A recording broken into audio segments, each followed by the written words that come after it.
So assalamu alaikum. In this video we'll take a look at the breast or the mammary gland, which is one of the most important contents of the superficial pectoral fascia. So breast is basically or the mammary gland, it's an important structure present in the pectoral region, and it's mostly developed in females. It's a type of modified sweat gland, and it is an accessory reproductive organ, right? So let's take a look at the situation that where in the pectoral region the breast is located. So it's a content of the superficial pectoral fascia, and it's located in the superficial pectoral fascia, and it's containing, or it's constituting of four main quadrants: the upper medial, upper lateral, lower medial, and lower lateral quadrant. Now from the upper lateral quadrant, there is an extension of the breast tissue, and that is extending into the base of or the floor of the axilla, and this extension is called as the axillary tail of Spence, right? And the opening in the deep fascia from which it is going into the axilla, that opening is called as foramen of Langer, right? So ये तो बातें हो गई about the situation of the breast or situation of the mammary gland. Now take a look at the extent of it, that what is the extent of the base of the breast. So it vertically it is extending from the second to sixth rib, and horizontally it is extending from the lateral margin of the sternum all the way to the mid axillary line. Now mid axillary line is an imaginary line we draw from the, you can say, or in the middle of the axilla, right, like in here, right? So the next thing is the deep relations, that what are the structures lying deep to the breast or deep to the mammary gland. So these are basically the parts of the pectoral region, that is the superficial pectoral fascia, the deep pectoral fascia, right? So basically the pectoral fascia or the fascia covering the pectoralis major muscle will be in the deep relation of the breast, right? And the second relation would be the pectoralis major muscle itself, right?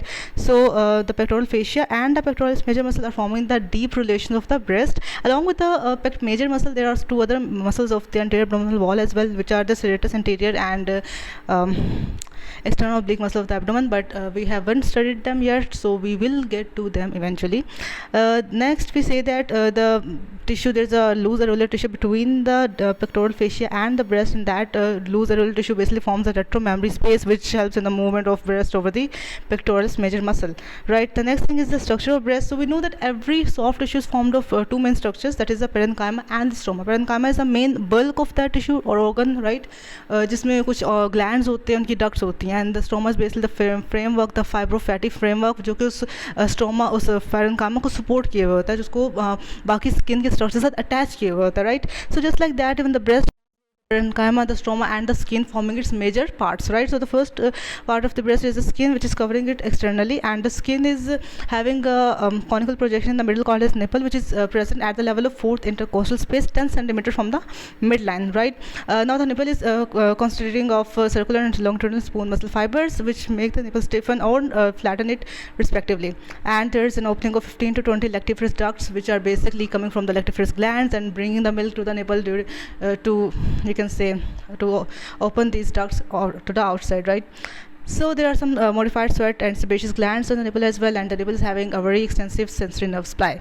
Then the skin around the nipple is pigmented, called as the areola, right? And it is also having some modified sebaceous glands which get enlarged during pregnancy, and then we call them as the tubercles of Montgomery. जो कि हम लिखा नहीं हुआ, but we should know that.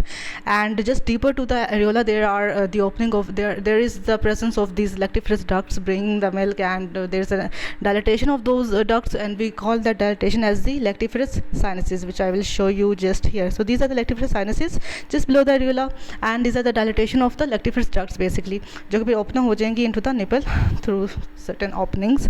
Okay, so the next thing is basically the parenchyma and the stroma of the breast tissue. The parenchyma is basically in the form of the lactiferous ducts, which are the tubuloalveolar glands, and these are 15 to 20 in number, and they will be opening through lactiferous ducts which form the lactiferous sinuses just before opening into the nipple. And the second thing is these fibers. As you can see, these fibers are basically the ligaments of Cooper or suspensory ligaments of Cooper, which are suspending the main breast tissue to the pectoral fascia or the pectoralis major muscle, so that it will stay suspended or stable, right? But the main bulk of the gland is formed by the fat. We know that breasts are an important site of fat deposition as well.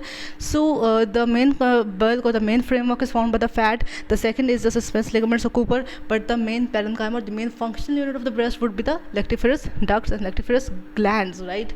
So with this now we're done with the structure and the anatomy and the location, etc., of the an important content of the pectoral fascia. So thank you so much. Allah Hafiz. Take care.